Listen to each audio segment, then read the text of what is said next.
सुकून दिल छू लेने वाली कहानी।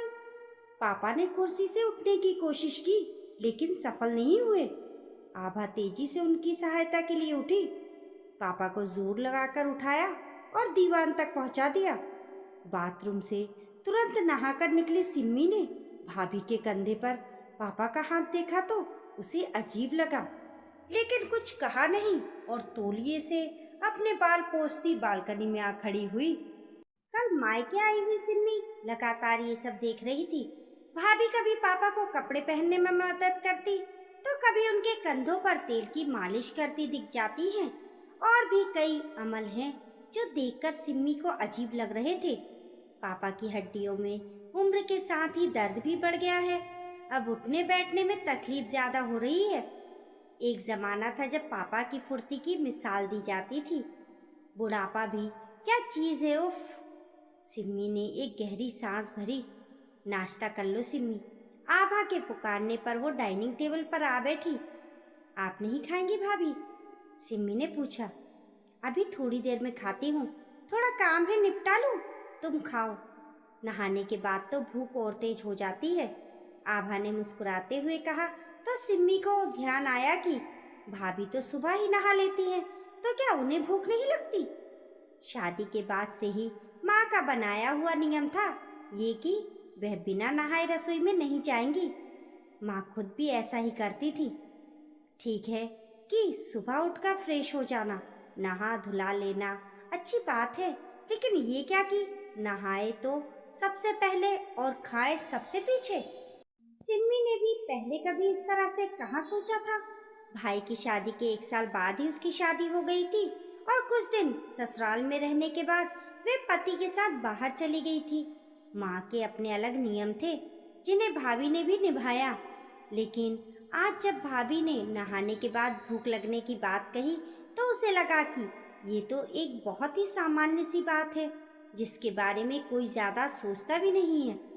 वो तो सुबह हर काम से पहले चाय नाश्ता करती है और तभी कुछ करती है। भूख लग जाने पर उसे तो कुछ भी नहीं सूझता। नाश्ता खत्म कर वह फिर से बालकनी में आ गई।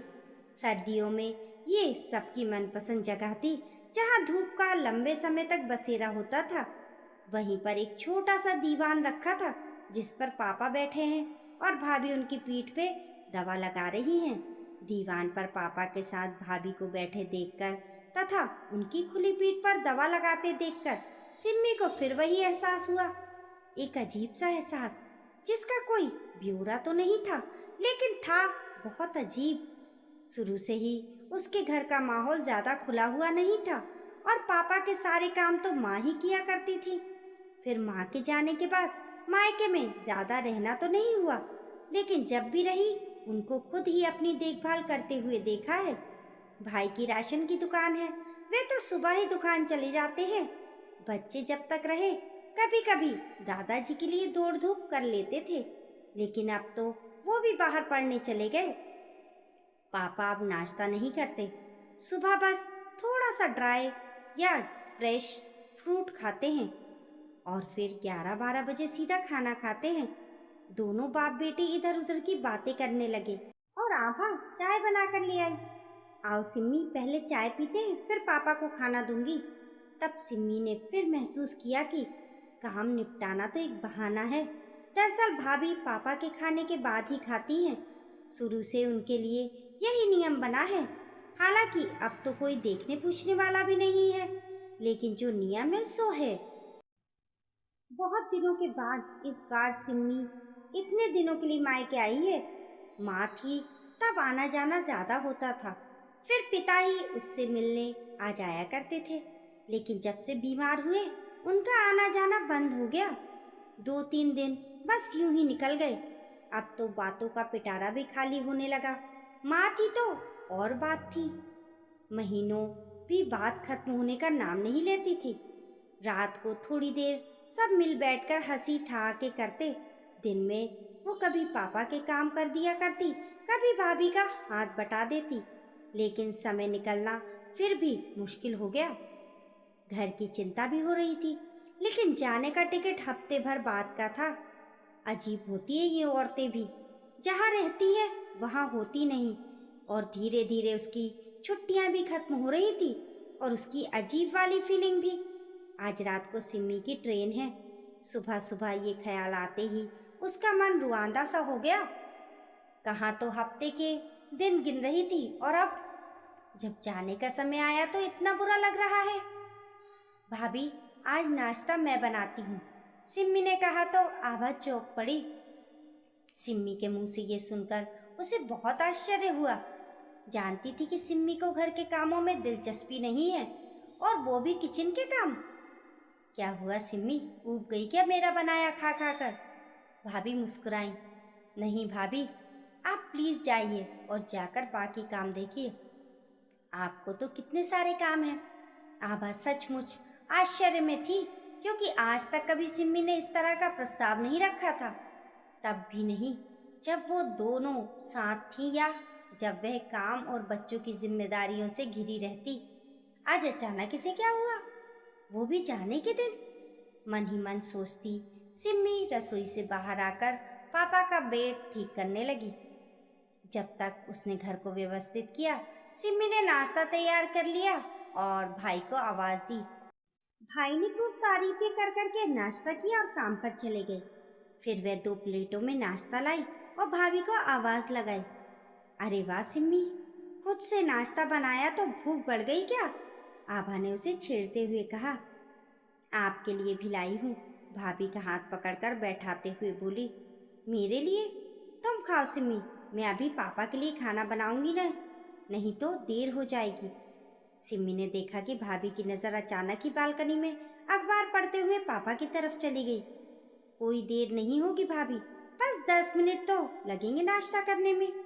सिम्मी ने आभा का हाथ अपने हाथों में लेते हुए आगे कहा।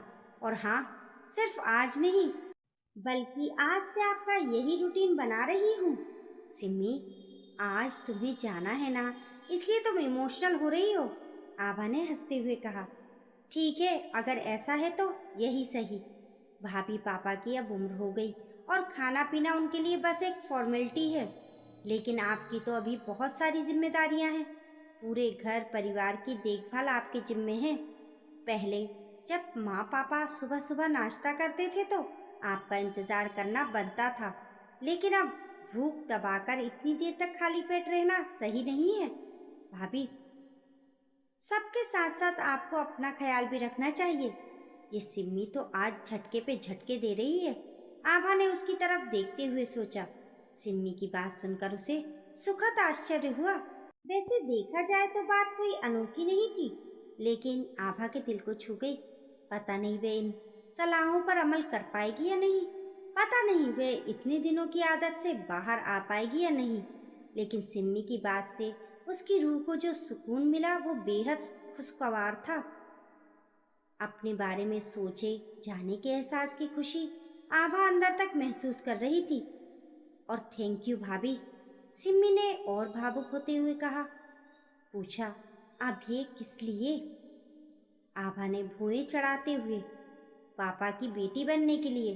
सिम्मी की आंखों में तैरता पानी साफ देखा आभा ने। ओह, अचानक ही आभा की जुबान से निकला और दोनों ने एक दूसरे के हाथ कसकर थाम लिए। सुकून ने चुपके से एक मुट्ठी बौछार की फेंकी, जिसमें दोनों की रूहें सराबोर हो गए। आपकी इस कहानी के बारे में क्या राय है, हमें कमेंट करके ज़रूर बताएं, और कहानी पसंद आने पर लाइक और शेयर करें। ऐसी ही अच्छी अच्छी कहानियों के लिए चैनल को सब्सक्राइब करना ना भूलें। मिलते हैं फिर एक नई कहानी के साथ, तब तक के लिए नमस्कार।